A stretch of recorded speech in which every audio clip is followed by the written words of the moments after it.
Depois que meu filho se casou, a esposa dele começou a me humilhar e dizer que eu estava no caminho.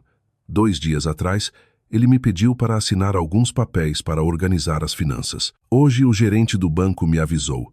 Ele tentou fechar sua conta. Eu não disse nada, mas quando ele veio com mais documentos, eu decidi assinar uma surpresa que os deixaria sem nada. Estou feliz por você estar aqui. Siga minha história até o fim e comente a cidade de onde você está assistindo para que eu possa ver até onde minha história chegou. Capítulo 1. O hóspede indesejado. Meu nome é Haroldo. Tenho 64 anos. E até 2 anos atrás, eu achava que sabia o que significava família. Eu criei meu filho Fábio desde que ele tinha 8 anos, depois que a mãe dele faleceu de câncer. Éramos uma equipe, ele e eu. Eu trabalhava em turnos duplos na fábrica para pagar a faculdade dele. Nunca perdi um jogo de futebol. Ensinei ele a dirigir na minha velha caminhonete que mal funcionava, mas nos levava onde precisávamos ir. Quando Fábio conheceu Simone aos 28 anos, eu fiquei feliz por ele. Ela era bonita, bem falada, tinha um bom emprego no banco. Durante o namoro, ela foi doce como mel comigo. Me chamava de pai, trazia biscoitos caseiros, perguntava sobre meu dia com interesse genuíno. Eu achava que estava ganhando uma filha. O casamento foi pequeno, mas lindo. Eu levei Simone até o altar, já que o pai dela havia falecido anos antes. E ela apertou meu braço com força, sussurrando: "Obrigada por criar um homem tão maravilhoso." Eu tinha lágrimas nos olhos naquele dia, pensando no quanto minha falecida esposa ficaria orgulhosa de ver nosso filho tão feliz. As mudanças começaram devagar. No início, eram coisas pequenas. Simone sugeria que os jantares de domingo na minha casa eram trabalho demais para uma pessoa mais velha. Ela convenceu Fábio de que eles deveriam receber, em vez disso, no apartamento moderno deles com bancadas de granito e eletrodomésticos de aço inoxidável. Minha cozinha, onde eu cozinhara milhares de refeições para meu filho, de repente não era boa o suficiente. Depois vieram os comentários sobre minha casa. "É tão antiquada, pai", Simone dizia com um sorriso solidário. "Você já pensou em reduzir o tamanho? Este lugar é realmente grande demais para uma pessoa só." Ela passava o dedo pela minha lareira como se estivesse verificando poeira, mesmo eu limpando todos os dias. Nada do que eu fazia era exatamente certo aos olhos dela. O isolamento chegou como um veneno lento. As reuniões familiares ficaram menos frequentes. Quando eu ligava para marcar planos com Fábio, a voz de Simone flutuava ao fundo. "Diga a ele que estamos ocupados este fim de semana, querido. Precisamos de tempo de casal." Meu filho, que ligava para mim 3 vezes por semana, de repente ficou ocupado demais com a nova vida para checar o velho pai. O Natal do primeiro ano de casamento foi quando eu realmente senti. Eu sempre recebia a manhã de Natal. Era nossa tradição. Fábio vinha cedo. Fazíamos café da manhã com panquecas, abríamos presentes perto da árvore que eu decorava com os mesmos enfeites da infância dele. Naquele ano, Simone anunciou que eles estavam começando as próprias tradições. "É hora de Fábio criar novas memórias", ela disse, sem nem olhar para mim. "As tradições familiares precisam evoluir." Eu passei aquela manhã de Natal sozinho pela primeira vez em 56 anos. Quando o primeiro filho deles nasceu, meu neto Breno, eu achei que as coisas poderiam mudar. Eu estava tão animado para ser avô, já planejava passeios de pesca e momentos de ensino. Mas Simone controlava cada visita. "Ele está cochilando" se tornou a desculpa favorita dela. "O bebê tem uma rotina, pai, e visitantes atrapalham." Eu tinha permissão para ver meu próprio neto por exatamente 1 hora a cada 2 domingos. E só se eu ligasse antes para confirmar se era conveniente. No segundo ano de casamento, eu me sentia um estranho na minha própria família. Simone tinha um jeito de fazer cada conversa girar em torno de como eu estava sendo difícil. Se eu mencionava querer ver Breno com mais frequência, eu estava sendo exigente. Se eu sugeria tradições familiares, eu estava sendo controlador. Se eu oferecia ajuda com qualquer coisa, eu estava interferindo. Fábio, preso entre a esposa e o pai, começou a tomar o lado dela cada vez mais. O ponto de ruptura veio no mês passado, durante a festa de 2º aniversário de Breno. Eu tinha comprado para ele um conjunto de trenzinho de madeira entalhado à mão e lindo. Eu estava tão orgulhoso daquele presente. Quando Breno começou a brincar com ele, Simone se aproximou e o afastou. "Obrigada, mas nós realmente não temos espaço para brinquedos grandes assim." Ela disse alto o suficiente para os outros convidados ouvirem. Talvez algo menor da próxima vez seja melhor. Meu coração se partiu vendo meu neto alcançar o trenzinho enquanto a mãe o redirecionava para algum brinquedo eletrônico de plástico que fazia sons irritantes. Mais tarde, eu ouvi Simone conversando com a irmã na cozinha. Eu juro que às vezes acho que ele faz essas coisas só para me irritar. Ele não percebe que moramos em um apartamento pequeno? Onde vamos colocar todo esse lixo antiquado? Naquela noite, Fábio me ligou. A voz dele estava tensa, como se ele estivesse lutando com algo. Pai, Simone acha que talvez você deva considerar que estamos construindo nossa própria família agora. Ela sente que você está tendo dificuldade em aceitar que eu sou casado. Eu sentei na minha sala de estar olhando todas as fotos de Fábio crescendo, na cadeira vazia onde ele costumava sentar para assistir jogos de futebol comigo. E eu percebi algo terrível. Meu filho estava escapando de mim e eu estava impotente para impedir. Mas o que viria em seguida testaria tudo o que eu achava que sabia sobre as pessoas que eu mais amava. A ligação que mudaria tudo ainda estava a 3 dias de distância, e eu não fazia ideia de que as verdadeiras intenções de Simone estavam prestes a ser reveladas da maneira mais cruel possível. Capítulo 2. O plano perfeito. 3 dias depois da festa de aniversário de Breno, Simone fez o próximo movimento. Ela mesma me ligou, o que deveria ter sido meu primeiro sinal de alerta. Simone nunca me ligava diretamente. Pai, a voz dela era doce como mel pelo telefone. Eu tenho pensado na nossa conversa do outro dia. Eu percebo que posso ter parecido um pouco dura sobre o trenzinho. Estou tão estressada com nossas finanças ultimamente. Ela fez uma pausa, e eu quase podia ouvir ela calculando as próximas palavras. Sabe, Fábio e eu temos conversado e achamos que pode ser hora de você considerar um planejamento financeiro.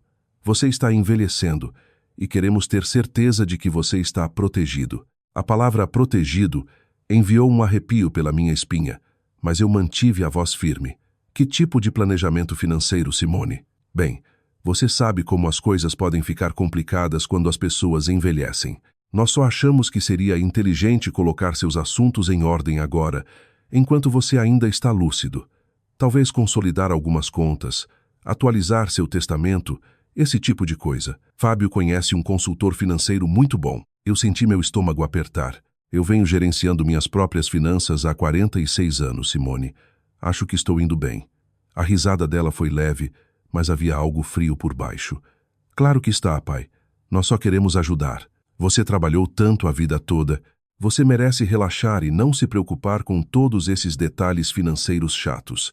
A conversa terminou com ela prometendo que Fábio me ligaria sobre marcar uma reunião com o consultor deles.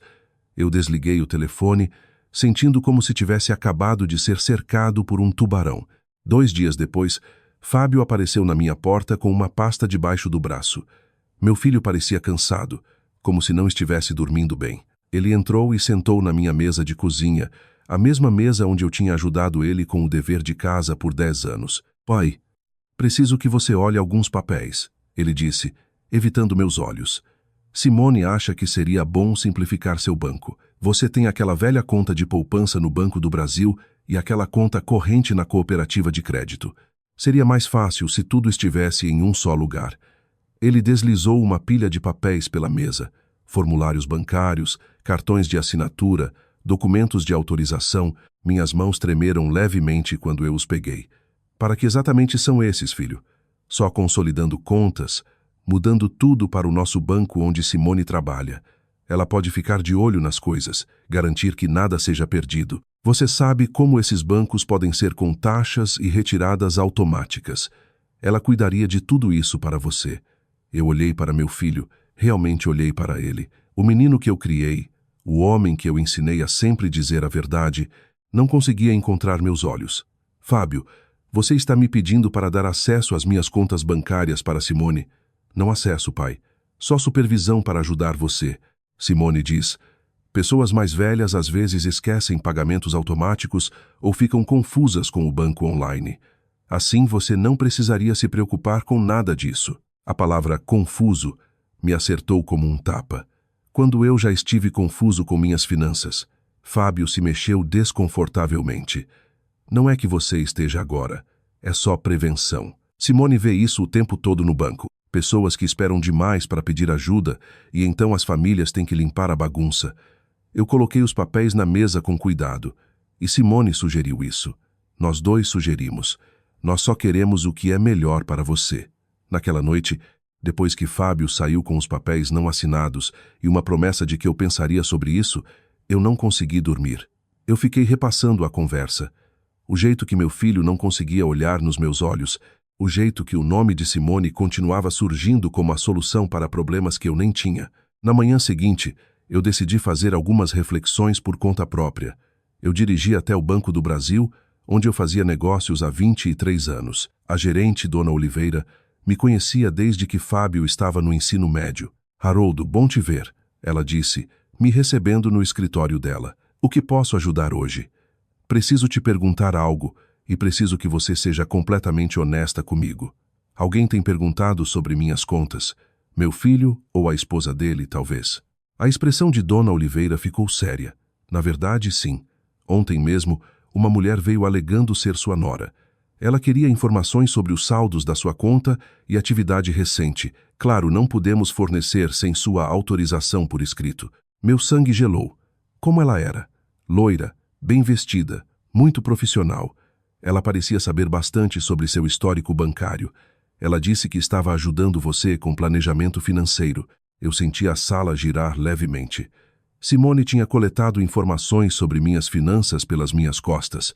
Ela pediu algo específico? Ela queria saber sobre depósitos automáticos, saldos de contas e perguntou se você tinha outras contas em bancos diferentes.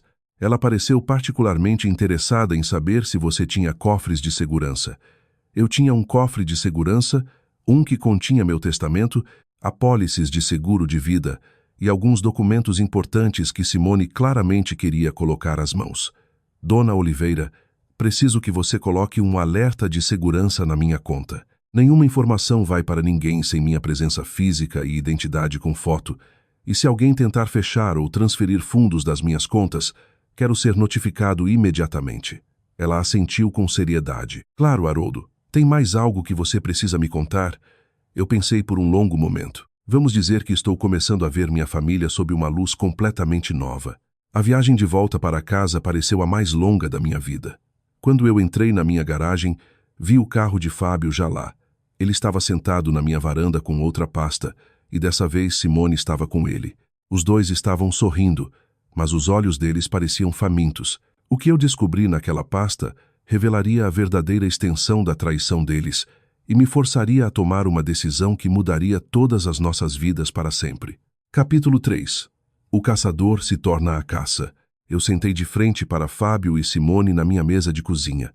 A mesma mesa onde eu ensinei meu filho a amarrar os sapatos, ajudei ele com álgebra e tive inúmeras conversas de coração aberto. Agora parecia um campo de batalha. Simone tinha aquele sorriso praticado de novo, o que ela aperfeiçoou durante o namoro. Pai, trouxemos alguns papéis atualizados, só algumas pequenas mudanças para tornar tudo mais eficiente. Ela deslizou a pasta para mim com dedos bem cuidados. Dentro havia novos documentos, formulários de procuração, pedidos de mudança de beneficiário e algo que gelou meu sangue. Uma solicitação preliminar para residências para idosos. O que é isso? Eu perguntei, segurando o folheto da residência para idosos. Fábio parecia desconfortável. É só pesquisa, pai. Simone achou que devíamos explorar opções para o futuro. Você não está ficando mais jovem e esta casa dá muito trabalho. Eu tenho 64 anos, não 94, eu disse. Minha voz mais dura do que eu pretendia. E desde quando vocês dois decidem meu futuro, o sorriso de Simone nunca vacilou. Nós não estamos decidindo nada, estamos só sendo proativos. Sabe, Fábio se preocupa com você sozinho nesta casa grande. E se você caísse? E se houvesse uma emergência? Nós nos sentiríamos péssimos se algo acontecesse e não tivéssemos nos preparado. Eu olhei para meu filho, procurando qualquer sinal do menino que eu criei. Fábio, você realmente acha que eu preciso estar em uma casa de repouso? Ele não encontrava meus olhos. Não é sobre o que eu acho, pai. É sobre ser prático. Simone diz que muitas famílias esperam demais.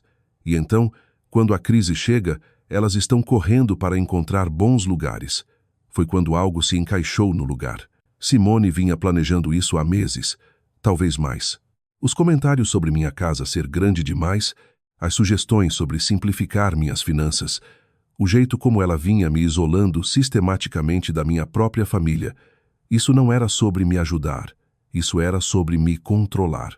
Mas o que Simone não sabia era que eu também vinha fazendo minha própria pesquisa. 3 semanas antes, depois de um dos comentários particularmente cruéis dela sobre meu estilo de vida antiquado, eu contratei um investigador particular. Eu disse a mim mesmo que era só para aliviar minha mente, para provar que eu estava sendo paranoico. O homem que eu contratei, Carlos Mendes, era um ex-detetive da polícia especializado em fraudes financeiras familiares. O que ele encontrou teria me chocado 6 meses atrás. Agora, só confirmava o que meu instinto vinha me dizendo. Simone devia R$47 mil para sites de apostas online. Ela tinha 3 cartões de crédito no limite máximo. Ela havia tirado adiantamentos em dinheiro contra os cartões de crédito de Fábio sem contar a ele. O mais condenável de tudo, ela vinha pesquisando minha situação financeira por mais de 8 meses, não só no meu banco, mas por registros públicos, avaliações de propriedade e até meus antigos registros de emprego. Sabe, Simone, eu disse, colocando os papéis na mesa com cuidado, acho que você está absolutamente certa sobre ser proativa. Na verdade, eu venho fazendo alguns planos meus. Os olhos dela se afiaram levemente. Ah, que tipo de planos? Bem, eu venho revisando meu testamento. Para começar, fazendo algumas atualizações e tenho olhado meu portfólio de investimentos, vendo como tudo está performando. Eu observei o rosto dela com cuidado. A maioria das pessoas teria mostrado interesse educado. A expressão de Simone era faminta. Isso é maravilhoso, pai, disse Fábio, animando-se pela primeira vez desde que chegaram. Fico feliz que você esteja cuidando dessas coisas. Sim, continue. É incrível o que você descobre quando realmente mergulha nas suas finanças. Por exemplo, você sabia que eu venho acompanhando meu patrimônio líquido no último ano? É bastante substancial, na verdade. Simone se inclinou um pouco para a frente. Quão substancial? Eu sorri. Bem, tem a casa, claro, quitada. Vale cerca de R$350 mil no mercado de hoje. Depois tem minha pensão da fábrica. Eu trabalhei lá por 38 anos. Então é uma renda mensal decente. Mais minhas contas de poupança, alguns investimentos que meu irmão me ajudou a montar anos atrás. Eu pausei, observando os olhos de Simone se arregalarem. No total, eu estimaria meus ativos em torno de R$800 mil. Simone realmente lambeu os lábios. Fábio parecia atordoado.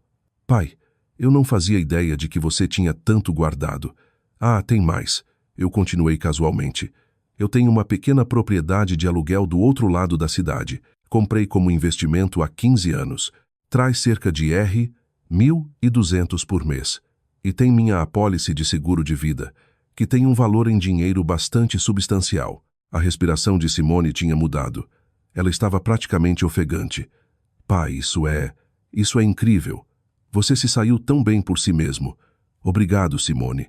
Claro, às vezes me preocupa ter toda essa responsabilidade, gerenciar propriedades, acompanhar investimentos, garantir que tudo esteja devidamente mantido e protegido. Foi quando Simone cometeu seu erro fatal. Ela esticou o braço pela mesa e colocou a mão sobre a minha, a voz pingando com falsa preocupação. Sabe, pai, Fábio e eu poderíamos ajudar você com tudo isso. Eu trabalho em banco, afinal. Eu entendo essas coisas. Nós poderíamos tirar um pouco dessa carga dos seus ombros. Eu olhei para a mão dela sobre a minha, depois de volta para o rosto dela. Por um momento, a máscara dela escorregou e eu pude ver a ganância brilhando nos olhos dela como luz do sol em vidro quebrado. Isso é muito generoso da sua parte, Simone, eu disse lentamente. Mas aqui está a coisa, e isso pode surpreender vocês dois. Eu já fiz arranjos. Fábio franziu a testa. Que tipo de arranjos? Eu me levantei da mesa. Fui até a gaveta da cozinha e puxei um envelope pardo. Bem, já que estamos sendo tão proativos sobre planejamento, achei que vocês deveriam saber que eu me encontrei com meu advogado no mês passado. Nós atualizamos meu testamento completamente. A mão de Simone congelou na mesa. Atualizaram como? Bem, o testamento antigo deixava tudo para Fábio, naturalmente, mas meu advogado apontou alguns problemas potenciais com essa abordagem. E se algo acontecesse com Fábio? E se a situação financeira dele mudasse? E se ele tomasse decisões ruins com o dinheiro?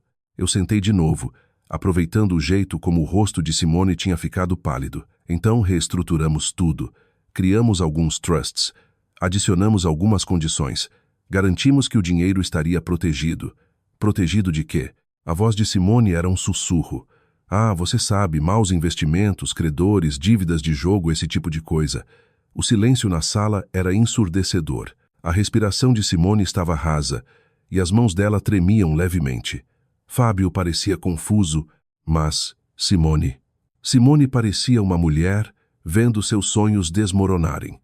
Claro, eu continuei. A beleza do Novo Testamento é que inclui provisões para situações que eu nunca considerei antes, como o que acontece se alguém tentar me manipular para mudar de ideia ou se alguém tentar ganhar acesso não autorizado às minhas finanças. Simone se levantou abruptamente, quase derrubando a cadeira. Acho que devemos ir, Fábio. Seu pai obviamente tem tudo sob controle. Mas eu não tinha terminado. Ainda não. Na verdade, Simone, antes de você ir, tem mais uma coisa que você deveria saber. Ela se virou de volta, o rosto uma máscara de calma forçada. O que, pai? Eu sorri, e pela primeira vez em meses, foi genuíno. Eu menti sobre os R, 800 mil. Os dois me encararam. O quê? Perguntou Fábio. Meu patrimônio líquido real está mais perto de R, 2 milhão. Eu só queria ver como vocês reagiriam a um número menor primeiro. As pernas de Simone pareceram ceder, e ela sentou de volta com força. A fome nos olhos dela agora estava misturada com algo mais, pânico. Mas o que viria em seguida provaria que Simone era muito mais desesperada e perigosa do que eu jamais imaginara, e que a verdadeira batalha pela minha família estava apenas começando. Capítulo 4. A máscara cai. A viagem de volta da minha casa deve ter sido os 20 minutos mais longos da vida de Simone. Eu sabia disso porque eu o segui. Eu esperei exatamente 5 minutos depois que eles saíram. Então entrei na minha caminhonete e dirigi a rota até o apartamento deles. Eu estacionei do outro lado da rua, longe o suficiente para que eles não me notassem, mas perto o suficiente para ver a janela da sala deles. O que eu testemunhei através daquela janela mudou tudo. No momento em que eles entraram pela porta da frente, Simone explodiu. Mesmo do outro lado da rua, eu podia vê-la andando de um lado para o outro, gesticulando selvagemente, a boca se movendo no que claramente era um ataque furioso. Fábio sentou no sofá deles, a cabeça nas mãos. Ela apontava para ele, depois na direção da minha casa, depois de volta para ele. Depois de cerca de 10 minutos disso, Simone pegou o telefone e começou a fazer ligações. Eu observei ela andar enquanto falava, a mão livre cortando o ar. Ela fez 3 ligações separadas, cada uma durando vários minutos. Então algo aconteceu que gelou meu sangue. Simone jogou o telefone para baixo e agarrou Fábio pelos ombros, sacudindo-o. Mesmo da minha distância, eu podia ver o rosto do meu filho, confuso, assustado, sobrecarregado. Ela estava gritando com ele agora, o rosto vermelho de raiva, saliva voando da boca. Foi quando eu soube que tinha que agir rápido. Eu dirigi para casa e imediatamente liguei para Carlos Mendes, meu investigador particular. Carlos, preciso de tudo o que você tem sobre Simone, e preciso hoje à noite. Haroldo, o que aconteceu? Ela acabou de descobrir meu patrimônio líquido real e acho que ela está prestes a fazer algo desesperado. Você pode me enviar por e-mail tudo o que reuniu? Já estou enviando. Verifique seu e-mail em 10 minutos. Haroldo, tome cuidado. As pessoas fazem coisas perigosas quando estão encurraladas. 30 minutos depois, eu estava sentado no meu computador lendo um arquivo que pintava Simone como alguém muito mais perigosa do que eu jamais imaginara. As dívidas de jogo eram piores do que eu pensava. R, 63 mil, não 47 mil. Ela devia dinheiro para cassinos online, sites de apostas esportivas e algo chamado plataformas de apostas em criptomoedas. Mas isso não era a pior parte. Carlos tinha encontrado evidências de que Simone vinha pesquisando sistematicamente métodos de exploração financeira de idosos. O histórico do navegador dela mostrava visitas a sites sobre abuso de procuração, como declarar alguém mentalmente incapaz. E o mais arrepiante de tudo, quanto tempo leva para a colocação em residência para idosos se tornar permanente. Ela não tinha apenas planejado roubar de mim. Ela tinha planejado me trancar. As evidências pioravam. Simone tinha contatado 3 residências para idosos diferentes no último mês, perguntando sobre políticas para residentes com demência inicial e resistência familiar à colocação. Ela tinha pesquisado quais instalações eram mais difíceis para residentes saírem uma vez admitidos. Minhas mãos tremiam enquanto eu lia a peça final do relatório de Carlos. Simone tinha entrado em contato com um advogado especializado em abuso de idosos, não para prevenir, mas para cometê-lo legalmente. Ela vinha planejando me declarar mentalmente incapaz para ganhar controle das minhas finanças através de Fábio. O plano era horrivelmente simples: me isolar de amigos e família, criar documentação de comportamento preocupante, me colocar em residência para idosos pela minha própria segurança, depois gradualmente tomar controle dos meus ativos, enquanto eu estava seguramente trancado e incapaz de lutar. Eu ainda processava essas informações quando meu telefone tocou. Era Fábio e a voz dele estava tensa ao ponto de ruptura. Pai, precisamos conversar. Você pode vir aqui? Simone quer se desculpar pelo jeito que as coisas foram hoje. Todo instinto meu gritava perigo. Filho, está ficando tarde. Isso não pode esperar até amanhã? Não, pai. Ela está realmente chateada. Ela acha que você não confia nela e quer limpar o ar. Por favor, por mim. Eu podia ouvir a voz de Simone ao fundo, mas não conseguia distinguir as palavras. O que eu podia ouvir era o tom, urgente, exigente. Fábio, está tudo bem? Você parece estranho. Houve uma pausa. Tudo está bem, pai. Simone só. Ela se sente mal pelo jeito que as coisas têm sido entre vocês dois. Ela quer recomeçar. Eu tomei uma decisão que provavelmente salvou minha vida. Ok, filho, estarei aí em 30 minutos, mas eu não fui ao apartamento deles. Em vez disso, eu liguei de volta para Carlos Mendes. Carlos, acho que Simone está prestes a fazer seu movimento. Você pode me encontrar no café da Quinta Rua? Preciso de uma testemunha para o que está prestes a acontecer. O que você está planejando, Haroldo? Eu vou dar a Simone exatamente o que ela quer. Mas primeiro, preciso que você me ajude a montar algo que me protegerá e salvará meu filho. 1 hora depois, eu tinha um plano. Carlos tinha contatado um amigo dele no departamento de polícia, explicando a situação. Eles não podiam fazer prisões baseadas no que alguém poderia fazer, mas podiam responder rapidamente se as coisas dessem errado. Eu também liguei para meu advogado, Dr. Paulo Mendes, e pedi que ele preparasse uma liminar de emergência que congelaria todos os meus ativos se alguém tentasse acessar, luz em circunstâncias suspeitas. Finalmente eu fiz algo que pareceu a coisa mais difícil que eu já tinha feito na vida. Eu liguei de volta para Fábio. Filho, eu tenho pensado no que Simone disse hoje sobre eu precisar de ajuda para gerenciar minhas finanças. Pai, a voz de Fábio era cautelosa, mas eu podia ouvir esperança nela. Acho que ela pode estar certa. Esta casa dá muito trabalho e acompanhar tudo está ficando esmagador. Talvez fosse bom ter alguma ajuda. Eu podia ouvir a inspiração aguda de Simone ao fundo. Tenho certeza. Pai, tenho certeza. Na verdade, eu tenho pensado nos folhetos de residência para idosos que Simone me mostrou. Talvez eu deva visitar alguns só para ver como são.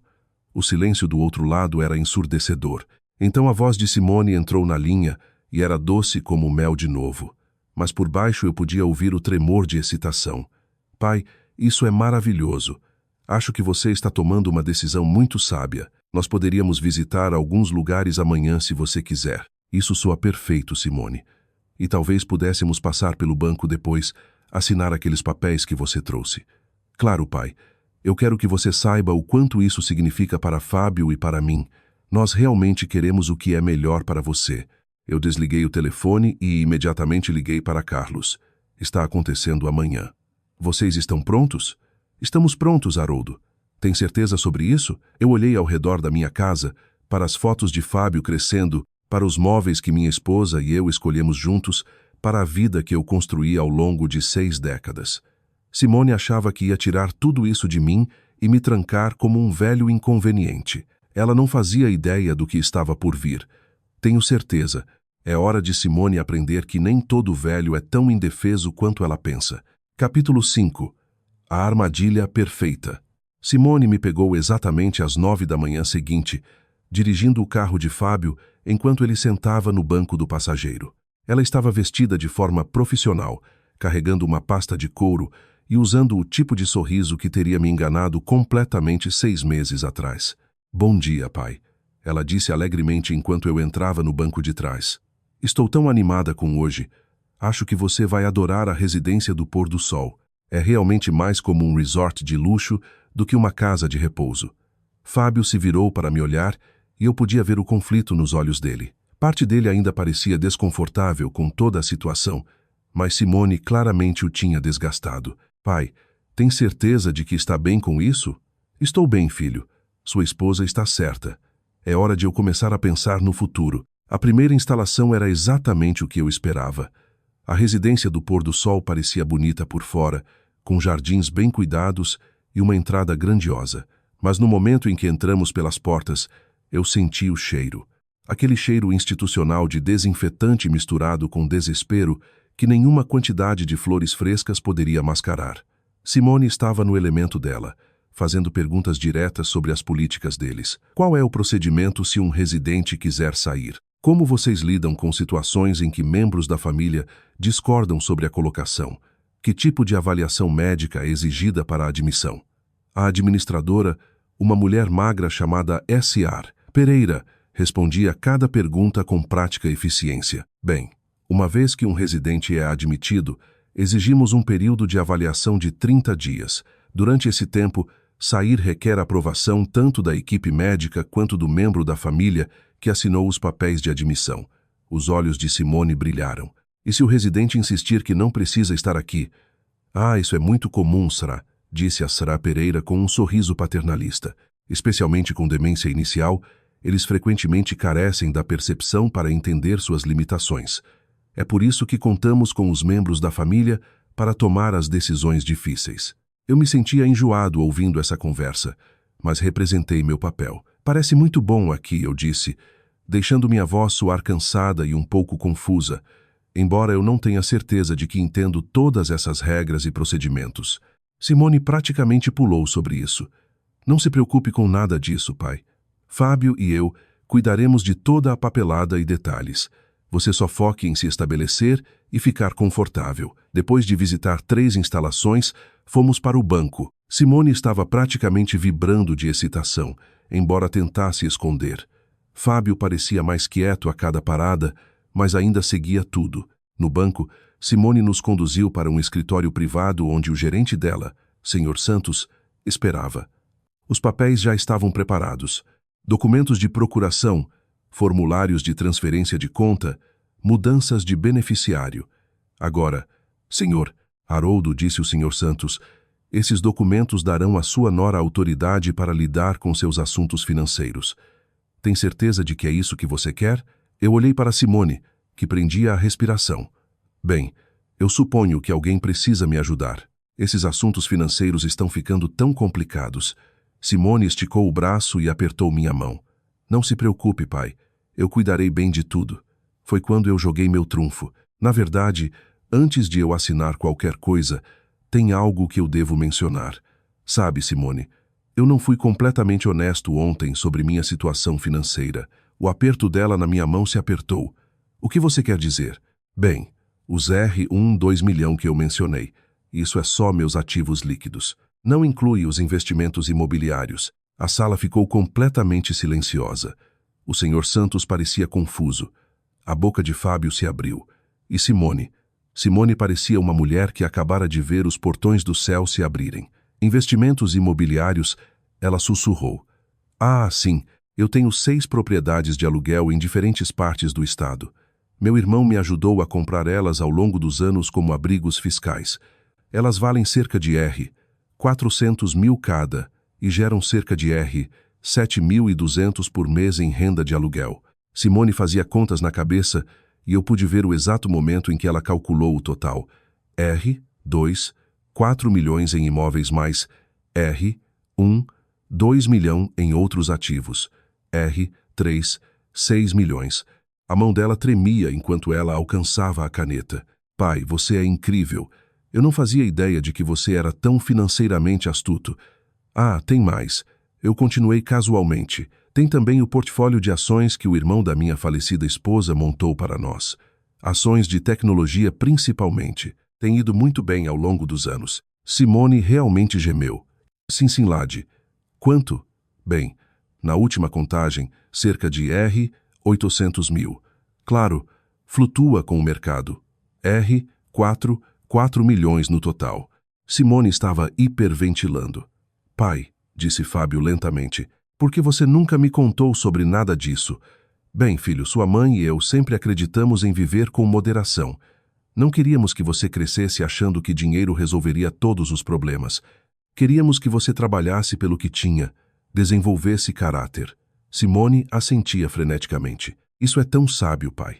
Mas agora é hora de nos deixar ajudar você a proteger tudo isso. Você trabalhou tanto.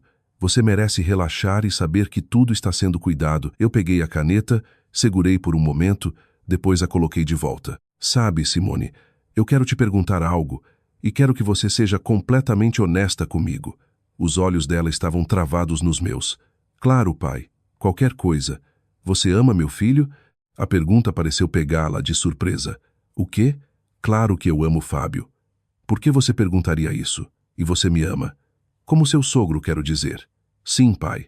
Você sabe que sim. Eu assenti lentamente. E você nunca faria nada para machucar nenhum de nós. Nunca. Pai, eu só quero o que é melhor para esta família. Foi quando eu sorri.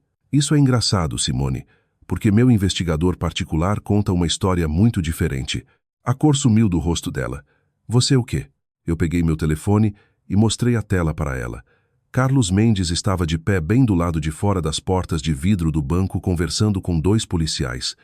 Sabe, Simone, eu sei sobre suas dívidas de jogo há semanas, todos os R$ 63 mil delas. Eu sei sobre sua pesquisa sobre abuso de idosos.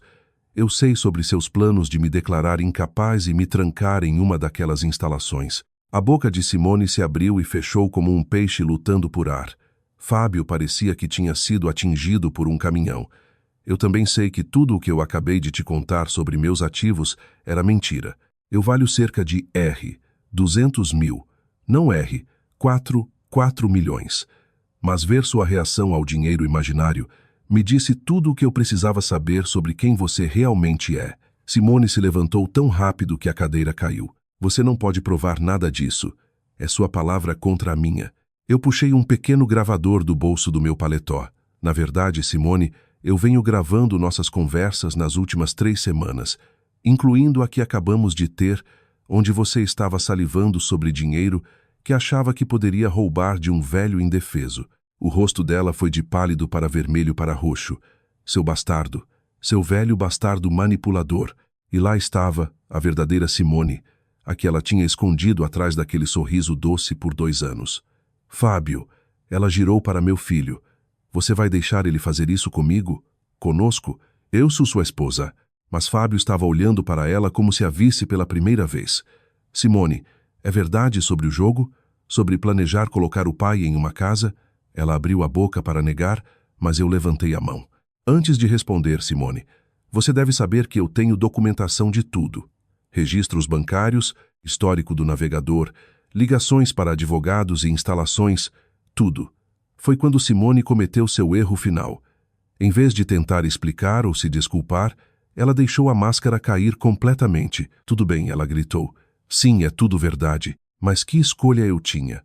Você ia deixar todo aquele dinheiro parado enquanto eu me afogo em dívidas. Ele é velho, Fábio. Ele vai morrer logo de qualquer jeito. Por que nós não deveríamos nos beneficiar de tudo pelo que ele trabalhou? O silêncio que se seguiu foi ensurdecedor. Fábio se levantou lentamente, olhando para a esposa como se ela fosse uma estranha. Você ia colocar meu pai em uma casa de repouso para poder roubar o dinheiro dele e pagar dívidas de jogo. A defesa de Simone desmoronou. Fábio, por favor. Você não entende. Eu estava desesperada. As pessoas que eu devo dinheiro, elas são perigosas. Eu só precisava... Saia, disse Fábio calmamente. O quê? Saia. Estamos acabados. Este casamento acabou. Mas Simone não tinha terminado ainda. E o que ela fez em seguida me forçaria a revelar o único segredo que eu vinha guardando e que mudaria tudo para sempre. Capítulo 6. A verdade final. Simone não saiu quieta. Ela gritou, ela ameaçou, ela implorou. E, finalmente, ela tentou uma última manipulação desesperada que me mostrou até onde ela estava disposta a ir. Tudo bem, Fábio. Ela rosnou, o rosto torcido de raiva. Divorcie-se de mim, mas você nunca mais verá seu filho. Eu vou levar Breno e desaparecer, e você vai passar o resto da vida se perguntando onde ele está. Aquela ameaça gelou meu sangue, mas também revelou algo que eu suspeitava há meses. O jeito como ela controlava tanto as visitas com Breno, o jeito como o isolava de mim e de Fábio, ela vinha se preparando para essa possibilidade o tempo todo. Mas Simone cometeu um erro crucial. Ela assumiu que eu era só um velho confuso que teve sorte com um investigador particular. Ela não fazia ideia de quão profundo meu planejamento tinha ido. Na verdade, Simone, eu disse calmamente, você não vai levar Breno para lugar nenhum. Ela riu amargamente. E como exatamente você vai me impedir, velho? Eu puxei outro documento do bolso do meu paletó. Com isso, é uma petição de custódia que Fábio protocolou hoje de manhã, junto com uma ordem de restrição baseada nas evidências da sua dependência de jogo e seus planos de fraudar um membro da família. O rosto dela ficou branco. Isso é impossível. Fábio nem sabe. Na verdade, Simone, eu contei tudo para Fábio 3 dias atrás. O silêncio na sala era absoluto. Simone me encarou, depois para Fábio, que olhava para o chão. Filho, eu disse gentilmente. Fábio olhou para cima e eu pude ver lágrimas nos olhos dele. Eu sei há 3 dias, Simone. Pai me mostrou as evidências, tocou as gravações para mim. Eu ouvi você falando sobre colocar ele em uma casa, sobre roubar o dinheiro dele. As pernas de Simone cederam e ela desabou na cadeira.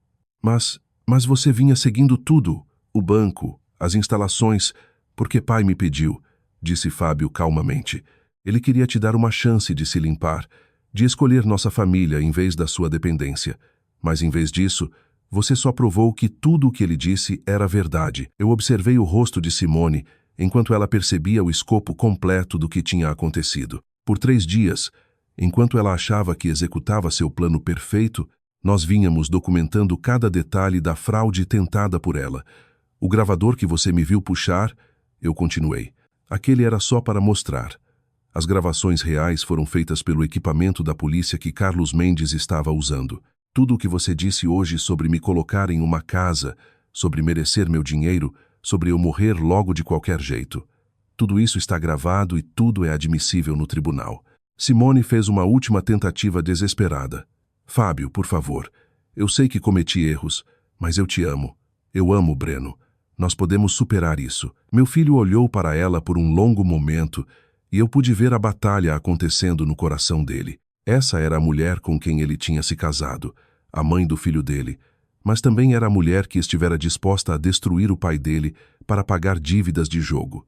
Simone, ele disse finalmente, se você tivesse vindo até mim quando primeiro se meteu em problemas, se você tivesse me contado sobre as dívidas, sobre o jogo, eu teria te ajudado. Nós poderíamos ter resolvido algo juntos. Ela começou a falar, mas ele levantou a mão. Mas em vez disso, você escolheu mentir para mim por meses. Você escolheu me manipular para ajudar você a abusar do meu próprio pai. Você escolheu pesquisar maneiras de declarar-lo incapaz para poder roubar tudo pelo que ele trabalhou a vida inteira. A voz de Fábio falhou levemente. Você escolheu usar nosso filho como arma para me controlar. Como eu poderia confiar em você de novo? Simone ficou sentada ali por vários minutos chorando em silêncio. Quando ela finalmente falou, a voz dela era um sussurro. O que acontece agora? Eu respondi a ela. Agora você tem uma escolha, Simone. Você pode lutar isso no tribunal, onde todas as evidências se tornarão registro público, onde sua dependência de jogo e tentativa de abuso de idoso serão documentadas para sempre.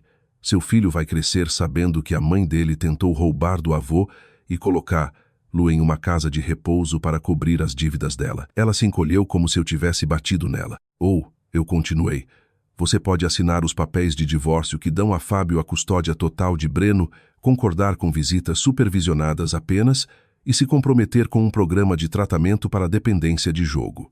Se você fizer isso, não pressionaremos acusações criminais e ajudaremos você a conseguir o tratamento de que precisa. Simone olhou para mim e, pela primeira vez desde que eu a conhecia, vi algo real nos olhos dela. Não manipulação, não cálculo, só dor e reconhecimento do que ela tinha se tornado. Por quê? Ela sussurrou. Por que você me ajudaria depois de tudo o que tentei fazer com você? Eu pensei naquela pergunta por um longo momento. Porque, apesar de tudo, você ainda é a mãe de Breno. E porque eu acredito que as pessoas podem mudar se realmente quiserem. Ela assentiu lentamente, lágrimas escorrendo pelo rosto. Eu quero mudar. Eu não sei como me tornei essa pessoa, mas eu odeio em quem me transformei. 3 meses depois, eu estava sentado no meu quintal, vendo Breno brincar no balanço que eu construí para ele. Fábio estava grelhando hambúrgueres e, pela primeira vez em 2 anos, o jantar de domingo parecia família de novo. Simone estava em um programa de tratamento residencial em outro estado. Ela ligava para falar com Breno 2 vezes por semana e, de acordo com os conselheiros dela, ela estava fazendo progresso real. Se ela realmente mudaria, ainda estava para ser visto, mas pelo menos ela estava tentando. Fábio tinha voltado para minha casa temporariamente enquanto o divórcio era finalizado. No início, eu me preocupei que pudesse ser estranho, mas em vez disso me lembrava de quando ele era jovem, quando éramos só nós 2 contra o mundo. Pai, ele disse uma noite enquanto sentávamos na varanda vendo Breno perseguir vagalumes. Preciso me desculpar com você. Por quê, filho? Por não ver o que Simone estava fazendo. Por deixar ela me convencer de que você era o problema. Por quase deixar ela destruir você. Eu coloquei a mão no ombro dele. Filho, Simone é uma mulher muito doente que se tornou especialista em manipulação. Ela me enganou por um bom tempo também. O importante é que descobrimos antes que fosse tarde demais. Ele ficou quieto por um momento. Posso te perguntar algo? Você nunca teve realmente R? 4 milhões teve? Eu ri. Não, filho. Eu estou confortável, mas não sou rico. Embora eu deva dizer que ver a reação de Simone ao dinheiro imaginário foi bastante educativo. E o gravador que você mostrou para ela no banco era o controle da minha garagem.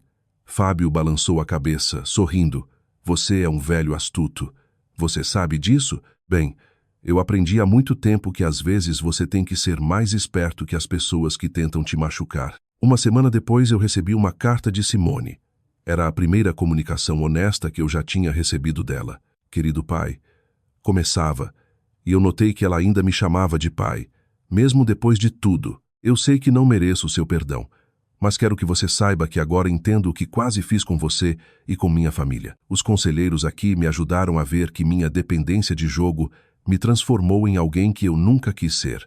Não estou pedindo outra chance porque sei que não mereço uma, mas quero que você saiba que sou grata por você ter me parado antes que eu destruísse a vida de Breno junto com a de todo mundo. Ele merece uma mãe melhor do que a que eu estava me tornando. Obrigada por me dar a oportunidade de conseguir ajuda em vez de ir para a prisão.